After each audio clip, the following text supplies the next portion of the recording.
Hello hello hello दोस्तों, स्वागत है आपका डीएलएफ न्यूज में। आइए आज की सभी बड़ी खबरों को हम एक एक करके जान लेते हैं। सबसे पहली खबर निकल के आ रही है, चीन में हो रहे एससीओ समिट में दूसरे दिन भारत को बड़ी कामयाबी मिली है।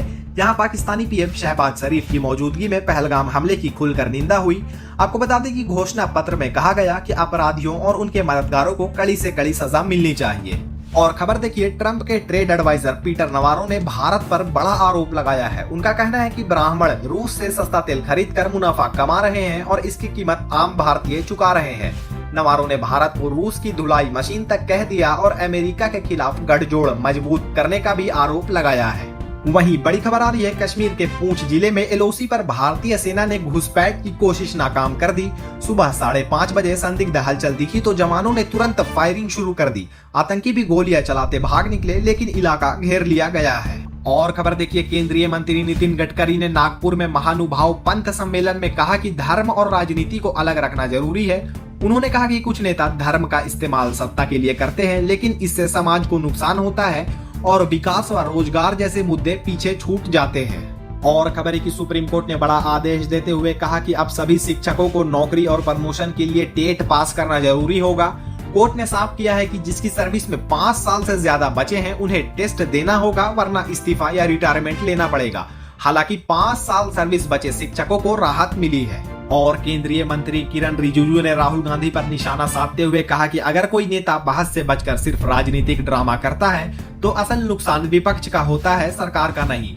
उन्होंने कहा सरकार बहुमत में है, चाहे तो आसानी से विधेयक पास करवा सकती है। और खबर है कि हिमाचल प्रदेश में इस अगस्त बारिश ने 76 साल का रिकॉर्ड तोड़ दिया।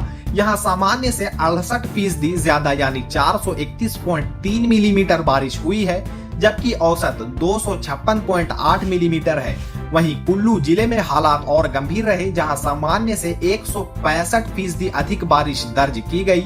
आपको बता दें कि मौसम विभाग ने इसे ऐतिहासिक बताया है। और खबर देखिए, पंजाब कांग्रेस प्रमुख और सांसद अमरिंदर सिंह राजा वंडिग ने पीएम मोदी को पत्र लिखकर राज्य के लिए तुरंत राहत पैकेज मांगा है। उन्होंने कहा कि पंजाब के सभी 23 जिले बाढ़ से प्रभावित हुए हैं। खासकर गुरदासपुर, अमृतसर, पटियाला और संगरूर में भारी तबाही हुई है, जिसके लिए पीएम से मदद मांगी जा रही है। और खबर है कि पाकिस्तान के लिए जासूसी के आरोप में जेल में बंद यूट्यूबर ज्योति मल्होत्रा की डिफॉल्ट बेल पर आज सुनवाई होगी।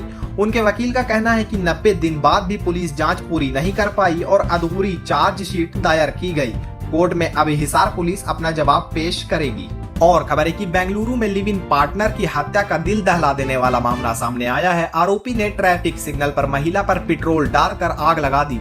60% झुलसी महिला की अस्पताल में मौत हो गई। पुलिस ने आरोपी कैब ड्राइवर पिट्टल को गिरफ्तार कर लिया। मृतका का नाम वनजाची था। और खबर है कि भारतीय डाक विभाग ने अमेरिका के लिए सभी पोस्टल सर्विस अस्थायी रूप से रोक दी है। 50% टैरिफ और कस्टम नियमों की अस्पष्टता के चलते यह कदम उठाया गया है।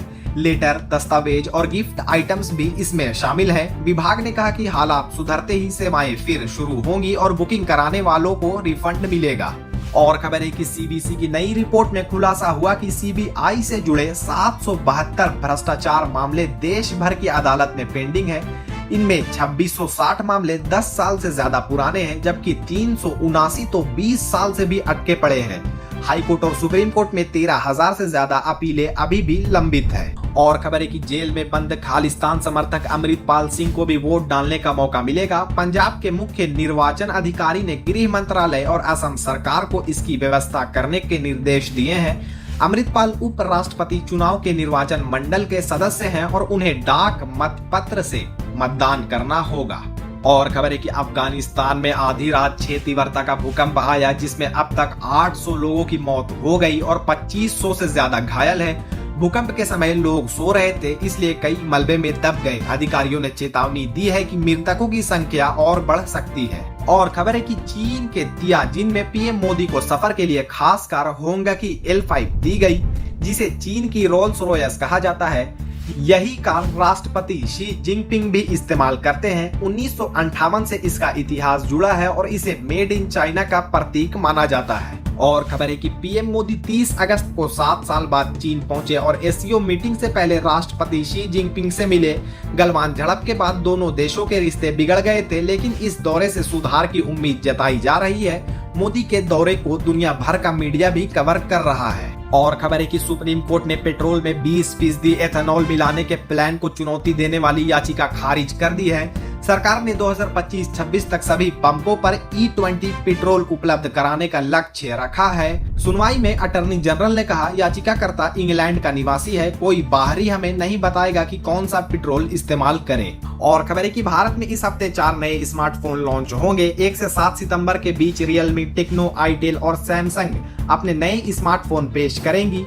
इन डिवाइस में AI फीचर्स, 50 मेगापिक्सल कैमरा और 3D एमोलेड स्क्रीन जैसे एडवांस फीचर्स मिलने वाले हैं। और खबर है कि सोने चांदी के दाम कल रिकॉर्ड ऊंचाई पर पहुंच गए। IBGA के मुताबिक सोना 2105 रुपए बढ़कर 1,04,493 रुपए प्रति 10 ग्राम हो गया, जबकि चांदी 5228 रुपए उछलकर 1,22,800 रुपए प्रति किलो पर पहुंच गई।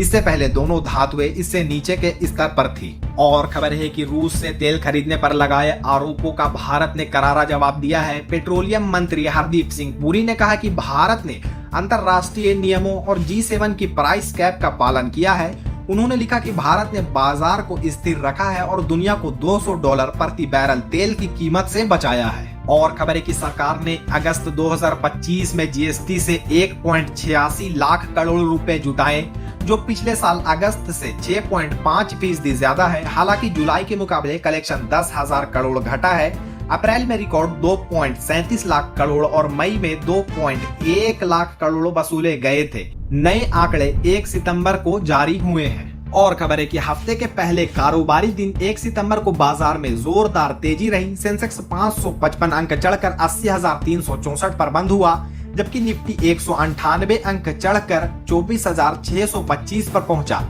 सेंसेक्स के 30 में से 22 शेयर चढ़े। ऑटो, मेटल और IT सेक्टर में तेजी दिखी, जबकि फार्मा और मीडिया शेयर गिरे हैं। और खबर है कि अमेरिका ने भारतीय टेक्सटाइल सामान पर 50% टैरिफ लगा दिया है, जो 27 अगस्त से लागू हो चुका है। इससे भारत के एक्सपोर्ट पर दबाव आ सकता है। हालांकि Bharat UK free trade agreement से ब्रिटेन को एक्सपोर्ट बढ़ेगा और इस नुकसान की भरपाई हो सकती है।